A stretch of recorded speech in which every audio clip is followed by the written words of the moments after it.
Hi everybody, I'm going to tell you something. When I first got my iPhone, they told me I had a limit. And everybody else, all my sons, have these unlimited plans. And they told me it was 2 gig. Well, being an accountant, 2 didn't sound very high to me. Didn't sound like a lot. And Chris kept telling me that I'd never use that. So we have 2 of these iPhones. My wife has one and I have one. So we're both limited to 2 gig. And I'm still to this day concerned that that's not enough for what I do. Now my wife Judy, what I do with hers is I always ask her to look things up. That way if she uses her 2 gigs, she can't get mad at me. Yes, but has Mom used her 2 gigs or come even close? Do we want to talk about that? No. Yes, we do. No. Because what has your son Chris been telling you all along? Yeah, that I won't use it. And I put a lot of stuff on there. I have a lot of games and a lot of little sub... I can show you here. Here's what I got.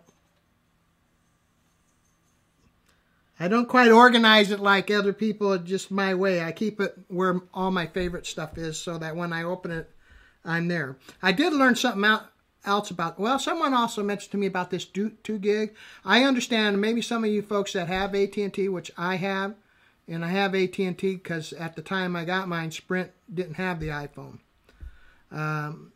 So I wanted the iPhone, so I had to go with AT&T with this 2 gig limit. And everybody else has it unlimited. But now I either heard it, read it here, or saw it on television, that now what they're doing, AT&T is doing, is if you do go over that 2 gig, they're throttling back the speed. That's the terminology they used, which doesn't quite seem fair. Unlimited to me should be unlimited. And so Sprint appears from the commercials to be trying to capitalize on that by saying there really is no limit with Sprint. And they do that little chart deal, and that's kind of cool. So maybe I should have waited until Sprint got it. But I didn't. I've also heard there's different, because when I got my iPad, you had to tell them if it was Verizon or AT&T. It was your carrier. And now they tell me, or I've heard, there's actually a difference between an iPhone that you use for AT&T and the iPhone you use for Sprint. Kind of, sort of. Kind of, sort of.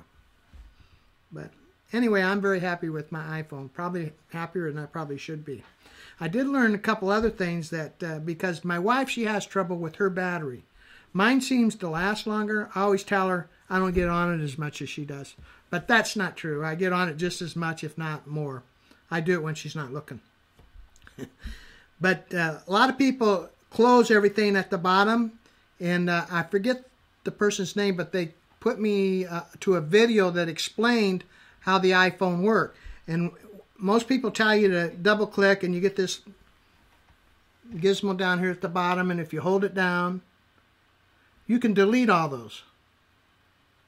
Well, some people think that saves your battery. Well, come to find out from the video I watched, that's not true. And there was like 4 things he mentioned. It runs in the forefront, the background. It uses ongoing reference to the system or doesn't, i.e. like, or for example, GPS has a constant contact, so that uses those kind of things that need that constant connectivity are the ones that burn your battery. So you could turn those off, I guess, and that would make your battery last longer. But I mentioned I used to race remote control cars, and we used a rechargeable battery. It was called a quick charge battery. And I do know as that battery got older, when you charge it up, it would not last as long. That continually shrunk. And my guess is, they don't say so, but my guess is the more you charge this battery and the more you use it, that lifespan will get shorter. Now, it may be minuscule, but I think it'll get shorter. So, cool.